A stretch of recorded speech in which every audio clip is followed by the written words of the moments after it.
Hello વિદ્યાર્થી મિત્રો, આજના વિડિયો લેક્ચરમાં આપ તમામનું સ્વાગત છે. આજે આપણે ચેપ્ટર 1 અર્થશાસ્ત્રમાં આલેખ એના ભાગ 4ની ચર્ચા કરીશું. આની અગાઉ પણ આ ચેપ્ટરના 3 ભાગ બની ચૂક્યા છે. જો તમે ના જોયા હોય તો એ પહેલાં ચેનલની વિઝિટ લઈ તમે વિડીયો જોઈ શકો છો. તો શરૂઆત કરીએ આ ભાગ 4માં શું શીખવાનું છે. આ વિડીયોમાં આપણે કેટલાક મહત્ત્વના મુદ્દા આવરી લેવાના છે, જેમ કે અર્થશાસ્ત્રમાં ટેકનોલોજીનું મહત્ત્વ, એટલે કે ઇકોનોમી. અર્થશાસ્ત્રમાં ટેકનોલોજી શું કામમાં આવે, શું એનું મહત્ત્વ છે, એના વિશે જોઈશું.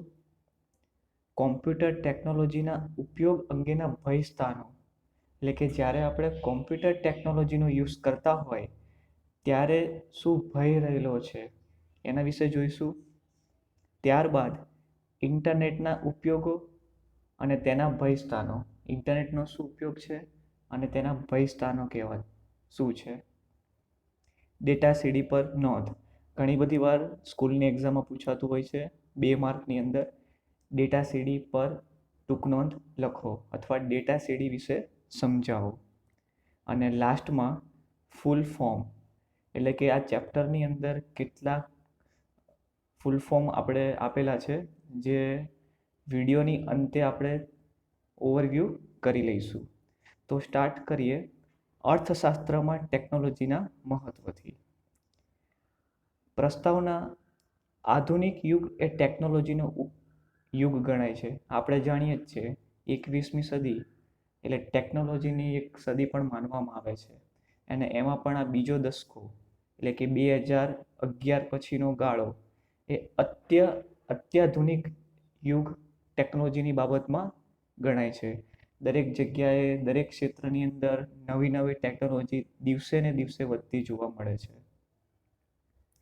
આપણે પણ આપણા રોજિંદા જીવનમાં વધુ ને વધુ ટેકનોલોજીનો ઉપયોગ કરતા થયા છીએ.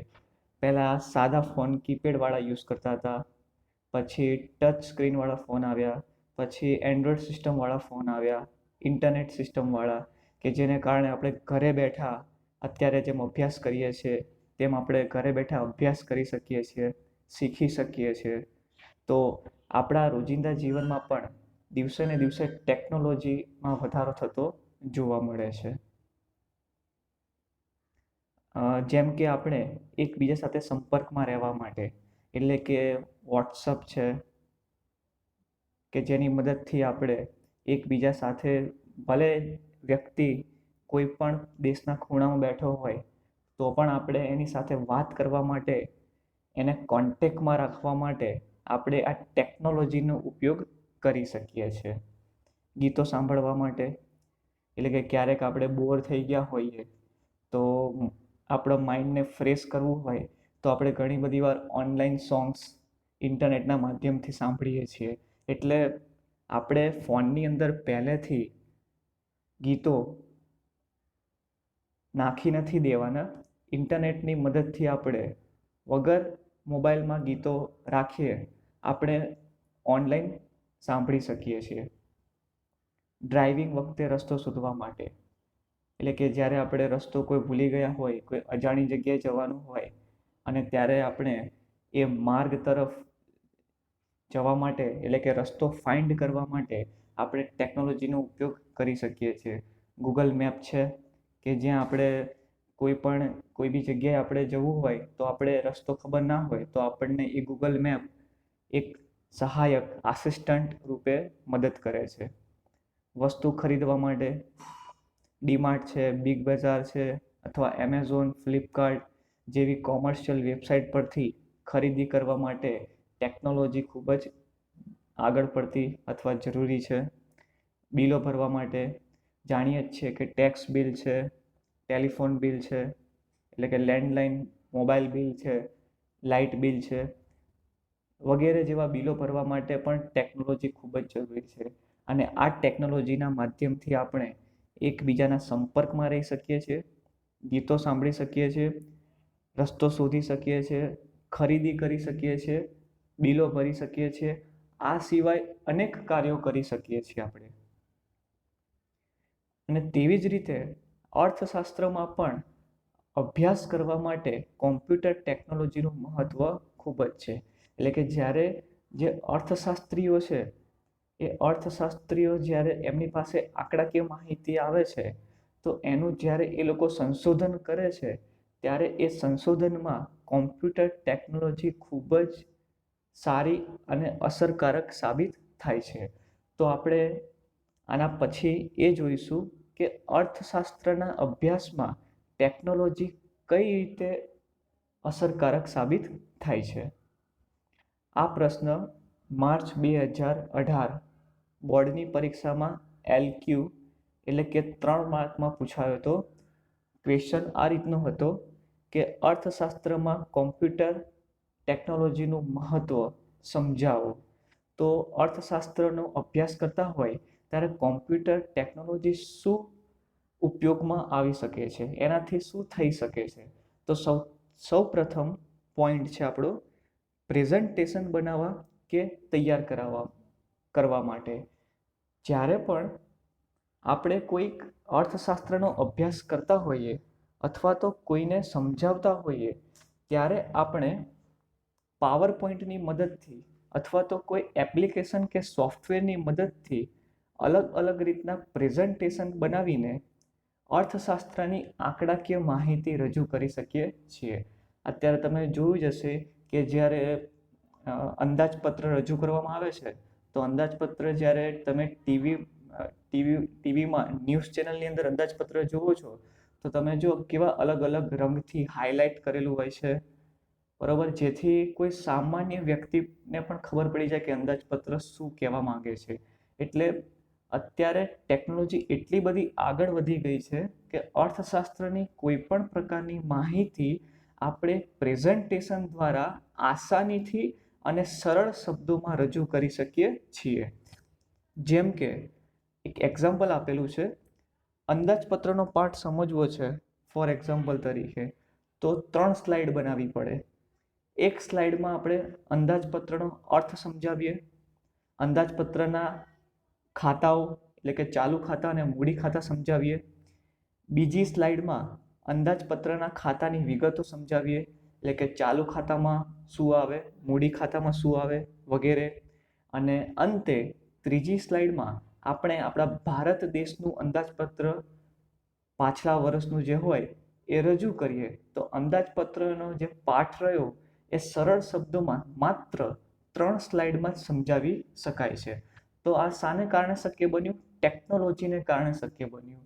એટલે ટેકનોલોજીની મદદથી આપણે અર્થશાસ્ત્રની કોઈ પણ માહિતી જે છે એ માહિતીને સારી રીતે પ્રેઝન્ટ કરી શકીએ છીએ. કોઈ ગ્રાફ દ્વારા પ્રેઝન્ટ કરી શકીએ છીએ, આકૃતિ દ્વારા પ્રેઝન્ટ કરી શકીએ છીએ. તો આ વસ્તુ પોસિબલ બને છે માત્ર ટેકનોલોજીને કારણે. પછીનો પોઈન્ટ છે એક્સેલ વર્કશીટ માટે. આપણા ભારત દેશની અંદર અનેક ઉદ્યોગો છે, નાના, મધ્યમ, મોટા, એમ અનેક ઉદ્યોગો છે. આ ઉદ્યોગોનો જ્યારે આપણે અભ્યાસ કરવો હોય એટલે કે તેની મિલકત, એના દેવા, એની કાર્યશીલ મૂડી કેટલી છે, એની કાયમી મૂડી કેટલી છે, દેવાદારો કેટલા છે, લેણદારો કેટલા છે, એનો પ્રોફિટ કેટલો છે, એનો લોસ કેટલો છે. તો આ બધી વસ્તુ જ્યારે આપણે કેલ્ક્યુલેશન કરવા બેસીએ, જો આપણે મેન્યુઅલી કેલ્ક્યુલેટ કરીએ તો એક ઉદ્યોગ પાછળ ઘણો બધો સમય લાગી શકે છે. તો આવા તો અનેક ઉદ્યોગો હોય, તો આપણે જ્યારે મેન્યુઅલી કરવા બેસીએ તો ઘણો બધો સમય લાગે છે. પણ આપણે એક્સેલમાં જ્યારે વર્કશીટ બનાવીએ છીએ તો એક્સેલ આપણને આ સુવિધા પૂરી પાડે છે કે તમે ખાલી માહિતી ઇન્સર્ટ કરવાની, એની અંદર ફોર્મ્યુલા હોય જ છે, સરવાળાની ફોર્મ્યુલા, બાદબાકીની, સરેરાશની, ગ્રાફ બનાવવાની ફોર્મ્યુલા, આ બધી ફોર્મ્યુલા પહેલેથી ઇન્સ્ટોલ જ હોય છે. ખાલી આંકડાકીય માહિતી આપણે અંદર ઇન્સર્ટ કરીને એના પરથી વિવિધ તારણો કાઢી શકીએ છીએ. કોઈક મોટો સરવાળો કરવો હોય, બાદબાકી કરવી હોય, કે સરેરાશ કાઢવી હોય, કે એની વચ્ચેનો જે સંબંધ શું છે એ દર્શાવવો હોય, તો આપણે આસાનીથી એ એક્સેલ વર્કશીટમાં કરી શકીએ છીએ. તમે એક આકૃતિમાં જોઈ શકો છો, એક્સ અને વાય આપેલા છે. તો એક્સ અને વાય જે બે ચલો છે એનો સંબંધ નીચે એક્સેલ વર્કશીટની અંદર આંકડાકીય માહિતી આપી, પછી ફોર્મ્યુલાનો ઉપયોગ કર્યો, તો તમે ગ્રાફ જોઈ શકો છો. એક્સ અને વાયનો સીધો ગ્રાફ રેડી થઈ ગયો છે. એટલે ગ્રાફ બનાવવાની કોઈ જરૂર રહેતી નથી. એટલે એક્સેલની અંદર ખાલી આંકડાકીય માહિતી ઇન્સર્ટ જ કરવાની હોય છે. ગ્રાફ જે છે એ આપોઆપ બની જતા હોય છે. તો અર્થશાસ્ત્રના અભ્યાસમાં આ ટેકનોલોજીનું ખૂબ જ મહત્વ રહેલું છે. જો ટેકનોલોજી ના હોત તો મેન્યુઅલી ગ્રાફ બનાવવો પડે, અને મેન્યુઅલી ગ્રાફ બનાવવામાં સમયનો બગાડ થાય, અને એક્યુરસી જે કોમ્પ્યુટરમાં આવે છે એવી મેન્યુઅલીમાં જોવા ના મળે. કોમ્પ્યુટરમાં પરફેક્ટ પર્સન્ટેજ અથવા તો જે ફ્રેક્શન હોય એકદમ પરફેક્ટ જોવા મળે છે. ત્યારબાદ આકૃતિ અને આલેખ દોરવા માટેના પ્રોગ્રામો. એટલે જ્યારે બી આપણે આલેખ કે આકૃતિ દોરવી હોય, મેં કીધું એ પ્રમાણે કે અત્યારે તો સોફ્ટવેર આવેલા છે. કેટલાક આના પછીમાં આપણે ચર્ચા કરીશું કે કેટલાક સોફ્ટવેરો છે, એપ્લિકેશન છે, જેની મદદથી આપણે ખાલી આંકડાકીય માહિતી ઇન્સર્ટ કરીને આલેખ અને આકૃતિ દોરી શકીએ છીએ. એટલે આલેખ અને આકૃતિ એ પણ ડિજિટલ અને કલરફુલ ગ્રાફ આકૃતિ, એક એટ્રેક્ટિવ આપણે ગ્રાફ દોરી શકીએ છીએ ટેકનોલોજીની મદદથી. અભ્યાસ સામગ્રી સાચવવા માટે. હા, આ એક વસ્તુ બી બહુ જરૂરી છે, કારણ કે અર્થશાસ્ત્રનો અભ્યાસ એ એક પોતાનામાં જ એક ઇતિહાસ કહીએ તો બી ચાલે. આઝાદ થયા 1947 અને અત્યારે 2020 સુધીના આપણા ભારતના અર્થતંત્રની તમામ વિગતો, માહિતી આપણા ભારત સરકાર એટલે કે કેન્દ્ર સરકાર પાસે હોવી જરૂરી છે. કયા વર્ષે ભારતનું અર્થતંત્ર ખૂબ જ સારું હતું, કયા વર્ષે અર્થતંત્ર નબળું હતું, કયા વર્ષે શેની સ્થાપના થઈ, આ બધી તમામ માહિતીને સાચવવા માટે માહિતી સાચવવી ખૂબ જ જરૂરી છે. તમે જ વિચારો, જો આ બધી માહિતીને જો આપણે એક ચોપડામાં સાચવીએ તો તમે જે કહી શકશો કે તો કેટલા બધા વર્ષના આપણે ચોપડા બનાવવા પડે. વસ્તી, રાષ્ટ્રીય આવક, માથાદીઠ આવક, લોકોનું જીવન ધોરણ, HDI કેટલો હતો, PQLI કેટલું હતું, ગરીબી રેખા નીચે કેટલા લોકો જીવતા હતા. તો આ તમામ દરેક વર્ષોની માહિતી અલગ અલગ આવતી હોય છે. તો દરેક વર્ષ પ્રમાણે જો આપણે આવા ચોપડા બનાવીએ તો કેટલા બધા ચોપડા બને. ચોપડા બને એનો કોઈ વાંધો નહીં, પણ એનું સાચવવું, આ જે માહિતી જે છે એ માહિતી જો આપણે નોટબુક કે ચોપડામાં સાચવીએ તો મે બી એને ભેજ લાગવાની શક્યતા છે, એની અંદર જીવાંત પડવાની શક્યતા છે, એના પેજ ખરાબ થવાની શક્યતા છે. તો આ બધી શક્યતા રહેલી છે, જેને કારણે ચોપડાની અંદરની માહિતી નષ્ટ અથવા બગડી જવાનો ભય રહેલો છે. પરંતુ આપણે કોમ્પ્યુટર ટેકનોલોજીની મદદથી આ તમામ માહિતીને હાર્ડ ડિસ્ક કે પેનડ્રાઈવમાં આપણે એને સાચવી રાખીએ છીએ લાંબા સમય સુધી, વર્ષો સુધી. તેમજ તેને ગમે ત્યાં લઈ જઈને ગમે તે વ્યક્તિને આપણે એ માહિતી આસાનીથી પૂરી પાડી શકાય છે. અને અત્યારની વાત કરીએ તો અત્યારે આજના સમયમાં કેટલીક ઓનલાઈન બી ડોક્યુમેન્ટ સાચવવાની વ્યવસ્થા છે, જેમ કે ડ્રોપબોક્સ નામની એપ્લિકેશન જે છે, સોફ્ટવેર, જેની મદદથી આપણે માહિતી સાચવી શકીએ છીએ. ગૂગલ ડ્રાઈવથી તો તમે પરિચિત જ હશો. તમે ફોટોસ, વિડીયો, જે આ PPT ફાઇલ છે, PDF ફાઇલ છે, આ તમામ તમે ગૂગલ ડ્રાઈવની અંદર પણ સાચવી શકો છો, અને લાંબા સમય સુધી તમે આનો ઉપયોગ કરી શકો છો.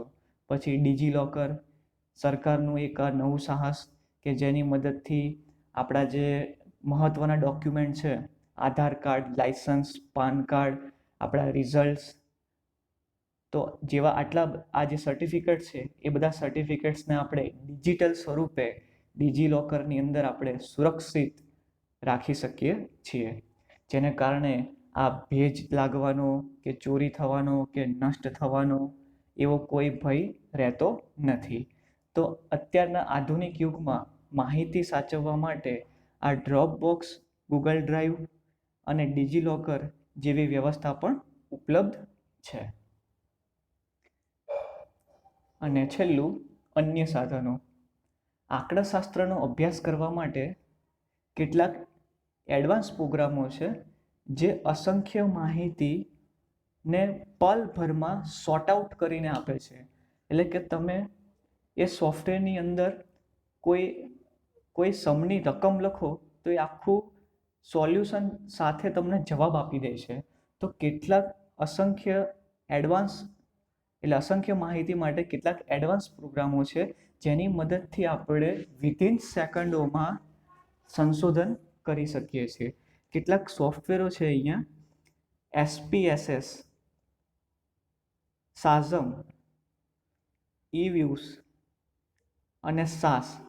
આ 4 એવા સોફ્ટવેર છે જેની મદદથી આંકડાશાસ્ત્રમાં જે આંકડાકીય માહિતી છે એનો જો આપણે ડિટેલમાં અભ્યાસ કરવો હોય તો આ તમામ સોફ્ટવેરો આપણને એ આંકડાકીય માહિતીને પલભરમાં વિધિન સેકન્ડોમાં એને સોર્ટ આઉટ કરીને આપણને તારણ આપે છે. પણ અનફોર્ચ્યુનેટલી આ જે સોફ્ટવેરો છે એ કોસ્ટલી છે.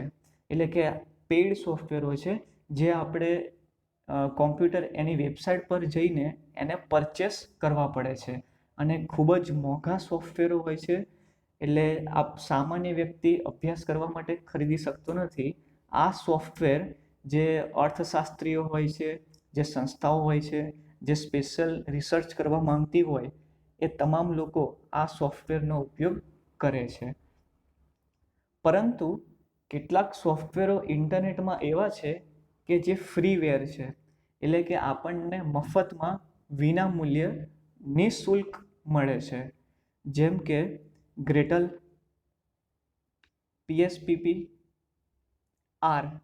આ 3 સોફ્ટવેર એવા છે આંકડાશાસ્ત્રના કે જે આપણને ઇન્ટરનેટ ઉપર નિઃશુલ્ક વિનામૂલ્યે આપણે ડાઉનલોડ કરી શકીએ છીએ અને એની મદદથી આપણે આંકડાશાસ્ત્રોમાં જે પણ આંકડાકીય માહિતી જે છે એ આપણે ઝડપથી એને સોર્ટ આઉટ કરીને એક યોગ્ય તારણ ઉપર આવી શકીએ છીએ. અને આજના યુગમાં મોટાભાગના બધા જ કાર્યો ટેબ્લેટ કે મોબાઈલ ફોન દ્વારા પણ થઈ શકે છે. એટલે કે એવું જરૂરી નથી કે આપણી પાસે કોમ્પ્યુટર કે લેપટોપ હોવું જોઈએ. કોમ્પ્યુટર, મોબાઈલ ફોન એટલે કે સ્માર્ટફોન અને ટેબ્લેટની મદદથી પણ આપણે જે તે એપ્લિકેશન ઇન્સ્ટોલ કરીને આંકડાકીય માહિતી પરથી તારણ કાઢી શકીએ છીએ. તો મિત્રો, આ 5 પોઈન્ટ હતા કે જે અર્થશાસ્ત્રના અભ્યાસમાં કોમ્પ્યુટર ટેકનોલોજીનો ખૂબ જ સારું એવું યોગદાન રહેલું છે. હવે આપણે ઇન્ટરનેટના ઉપયોગ અંગેના ભય સ્થાનો જોવાનું છે જે રિસેન્ટલી 2 માર્કમાં માર્ચ 2020ની બોર્ડની એક્ઝામમાં પૂછાઈ ગયું છે. કે પ્રશ્ન આ રીતનો હતો, ઇન્ટરનેટના ઉપયોગ અંગેના ભય સ્થાનો સમજાવો. 2 માર્કમાં હોય એટલે આપણે એટલું બધું લખવાનું રહેતું નથી. તો ફર્સ્ટ પોઈન્ટ, કોમ્પ્યુટરની જેમ ઇન્ટરનેટ પણ એક સાધન છે. તે શિક્ષક કે આપણી પોતાની વિચાર કે તર્ક શક્તિનું સ્થાન લઈ શકે નહીં. ઇન્ટરનેટ પણ એક સાધન છે, પણ આ એવું સાધન છે કે જેની કોઈ લિમિટ આવી જાય છે. બરોબર? જ્યારે આપણા માણસની અંદર જે છે એ માણસની અંદર ઇન્ટરનેટ જેવી લિમિટ નથી આવતી. સપોઝ એક્ઝામ્પલ તરીકે જોઈએ તો ઇન્ટરનેટ એ એની પાસે જે માહિતી હશે એટલા જ તમને આન્સર આપી શકશે, એનાથી વધારે કોઈ આન્સર આપી શકશે નહીં. ઇન્ટરનેટમાં કોઈ કળા ના હોય, કોઈ આવડત ના હોય, કોઈ પોતાની જાતે વિચારવાની શક્તિ ના હોય, કોઈ તર્ક શક્તિ ના હોય, જેને આપણે રિઝનિંગ એબિલિટી કહીએ છીએ. જ્યારે શિક્ષકની અંદર આ તમામ વસ્તુઓનો સમાવેશ થાય છે. ઇન્ટરનેટ છે એ તમને માહિતી શોધીને આપે છે, બરાબર, પણ જ્યારે કોઈ તર્કની વાત આવે તો એ તર્ક જે છે એ ઇન્ટરનેટ ઉપર પોસિબલ બનતું નથી. ઇન્ટરનેટ પર અનેક પ્રકારની ખોટી, અપ્રસ્તુત, ભ્રામક, નકલ કરી કરેલી માહિતી ઉપલબ્ધ હોય છે, જેનાથી વાચક અને વિદ્યાર્થીઓએ દૂર રહેવું જોઈએ. ઘણી બધી વાર આપણે જોઈ શકો છો કે ઇન્ટરનેટ ઉપર સાચી માહિતી કરતાં ખોટી માહિતી વધારે અને ઝડપથી ફેલાય છે. એટલે કેટલીક અનઓફિશિયલી વેબસાઇટ હોય કે જે આવી ખોટી માહિતી આપણને આપે, અપ્રસ્તુત એટલે કે નકામી માહિતી આપે, ભ્રામક એટલે કે આપણે એ માહિતીથી કોઈક અલગ જ ભ્રમમાં આવી જઈએ, જે વસ્તુ પોસિબલ ના હોય એ વસ્તુને આપણે પોસિબલ માની બેસીએ, પછી એક વેબસાઇટમાંથી માહિતી ચોરી કરીને પોતાની વેબસાઇટમાં મૂકેલી હોય, તો આવી પણ માહિતી આપણને ઇન્ટરનેટ દ્વારા મળી શકે છે. કેમ? કારણ કે ઇન્ટરનેટ એ કોમ્પ્યુટરનું જાળું છે. દરેક દુનિયાના તમામ દેશોને આપણે તમામ દેશોના કોમ્પ્યુટરને કનેક્ટ કરીએ એટલે ઇન્ટરનેટ બને. તો દુનિયાના તમામ દેશોના કેટલા બધા કોમ્પ્યુટર હોય, આ કોમ્પ્યુટરમાં કોઈકની પાસે ઓથેન્ટિક માહિતી પણ હોય અને ઓથેન્ટિક માહિતી ના પણ હોય. તો જો જ્યારે ઇન્ટરનેટ ઉપર આપણે માહિતી સર્ચ કરતા હોય તો મે બી આપણી પાસે આવેલી માહિતી એ ઓથેન્ટિક ના પણ હોય. એટલા માટે આપણે ઓફિશિયલ વેબસાઇટનો ઉપયોગ કરવો જોઈએ, જેનાથી આપણે ખોટી માહિતીથી બચી શકીએ. અને ત્રીજો પોઈન્ટ છે, જો ઇન્ટરનેટ પર વિશ્વસનીય વેબસાઇટ પરથી લેવામાં ન આવે તો ગેરમાર્ગે દોરાઈ જવાય છે. એટલે પોઈન્ટ એવો કહેવા માંગે છે, જો આપણે માહિતી જે લઈએ છીએ એ ઓફિશિયલી વેબસાઇટ પરથી લેવી જોઈએ. સપોઝ તમને જાણવાની ઈચ્છા થાય કે આરબીઆઈના repo rate, reverse repo rate, bank rate કેટલો છે હાલમાં રિસેન્ટલી, તો તમે આરબીઆઈની વેબસાઇટ ઉપર જઈ શકો છો, જે તે બેંકની વેબસાઇટ ઉપર જઈ શકો છો. કેમ? તમને આ વેબસાઇટ પરથી માહિતી જે મળશે એ ઓફિશિયલી છે, ઓથેન્ટિક છે, એટલે કે સાચી છે. પણ કોઈ અન્ય વેબસાઇટ ઉપરથી તમે જાઓ તો એ વેબસાઇટ જો મેન્ટેન ના કરેલી હોય તો તમારી પાસે આવેલી માહિતી મે બી જૂની પણ હોઈ શકે. જો એ સામેના વ્યક્તિએ જો માહિતીની અપડેટ ના કરી હોય તો તમારી પાસે આવેલી માહિતી જૂની પણ હોઈ શકે છે. એટલા માટે તમારે વિશ્વસનીય માહિતી જો જોતી હોય તો જે તે ઓફિશિયલી વેબસાઇટ ઉપરથી લેવી જોઈએ, જેને કારણે આપણે ગેરમાર્ગે ન દોરાઈએ. એક છેલ્લો પ્રશ્ન, ડેટા સીડી. ઘણા બધા વિદ્યાર્થી મિત્રોએ મને વોટ્સઅપમાં સૂચન કર્યું હતું કે આ ડેટા સીડી શું છે અને ડેટા સીડી વિશેનો એક લેક્ચર બનાવો. તો ડેટા સીડીને મેં આ ભાગમાં આવરી લીધો છે. હવે ડેટા સીડી શું છે? તો સીડી એટલે તમે જાણો જ છો, કોમ્પેક્ટ ડિસ્ક. તમે જોઈ જશે ઘરમાં. જો કે અત્યારે ડિજિટલ જમાનાની અંદર સીડી તો ઓલ્ડ ફેશન બની ગઈ છે. પેનડ્રાઈવ અને હાર્ડ ડિસ્ક આનો ઉપયોગ વધારે થાય છે, સીડીનો ઉપયોગ ઓછો થાય છે. છતાં પણ તમે સીડીથી પરિચિત હશો. અને ડેટા, તો ડેટા એટલે માહિતી. તો જ્યારે પણ સીડીની અંદર કોઈ ખાસ પ્રકારની માહિતી ઇનપુટ કરવામાં આવે છે તો આ સીડીને આપણે ડેટા સીડી કહીશું.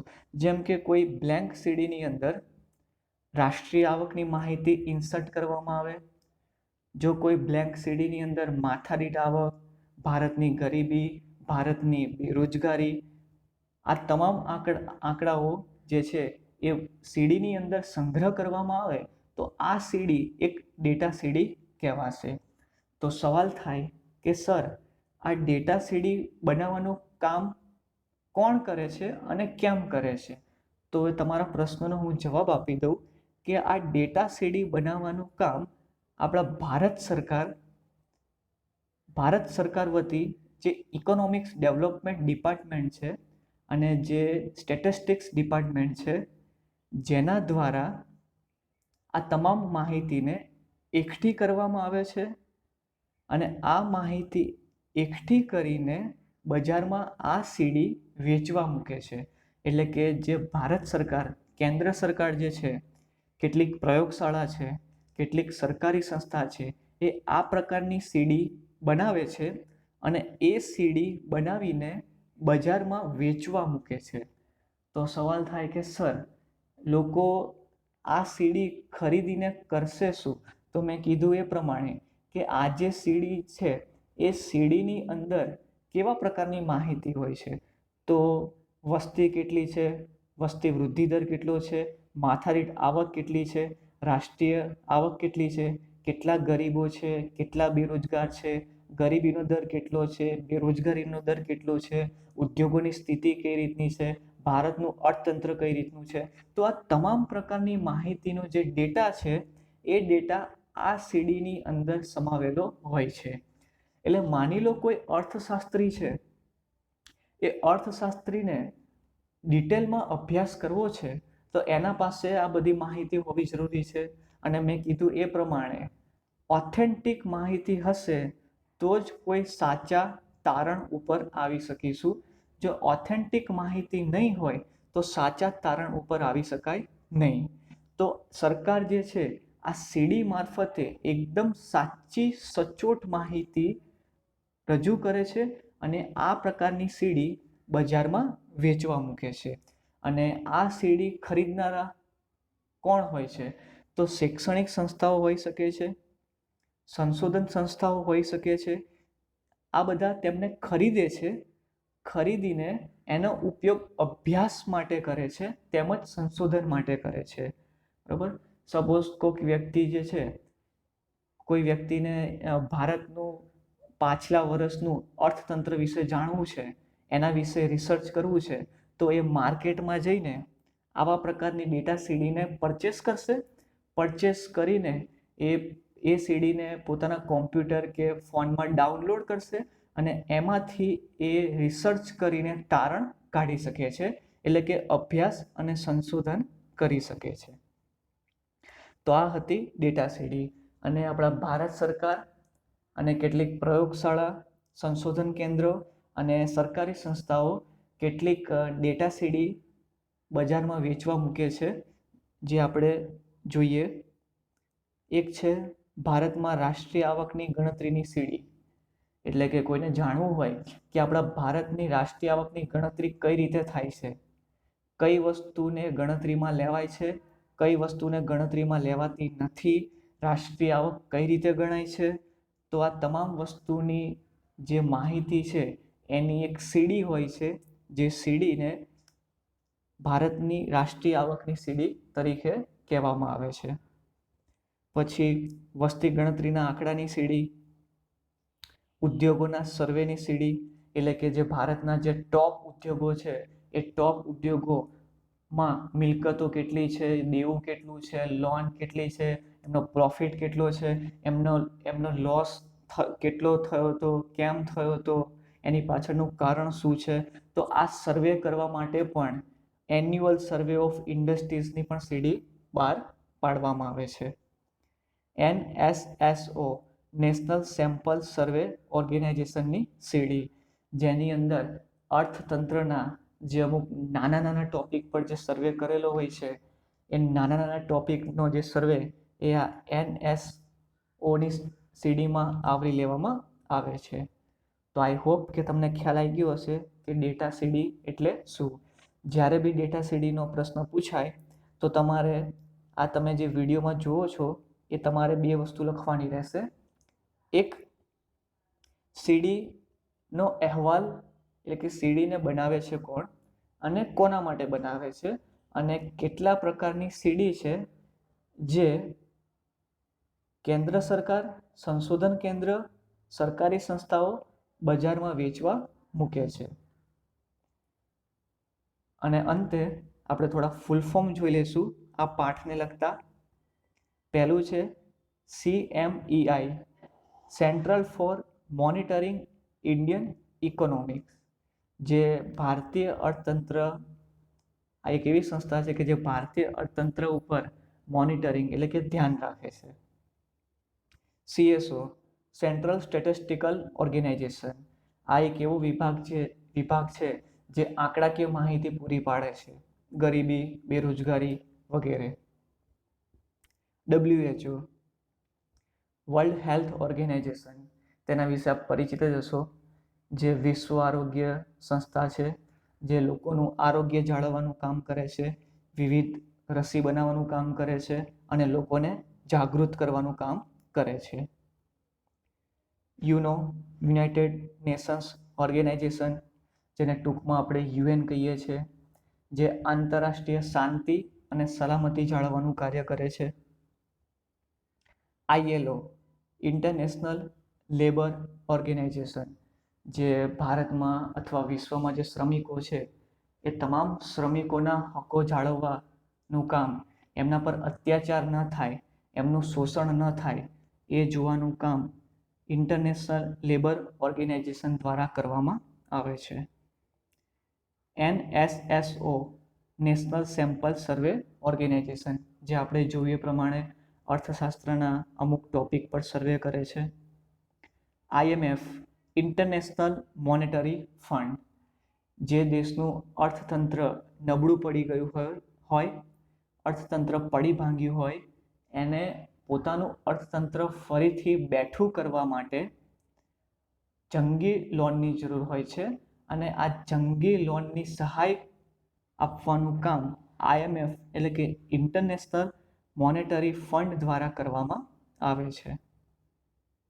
તો વિદ્યાર્થી મિત્રો, આ સાથે આપણું જે ચેપ્ટર 1 ઓલમોસ્ટ અહીં પૂરું થાય છે. જો તમને કોઈ ક્વેરી હોય તો તમે વોટ્સઅપ નંબર અથવા મને મેલ કરી શકો છો.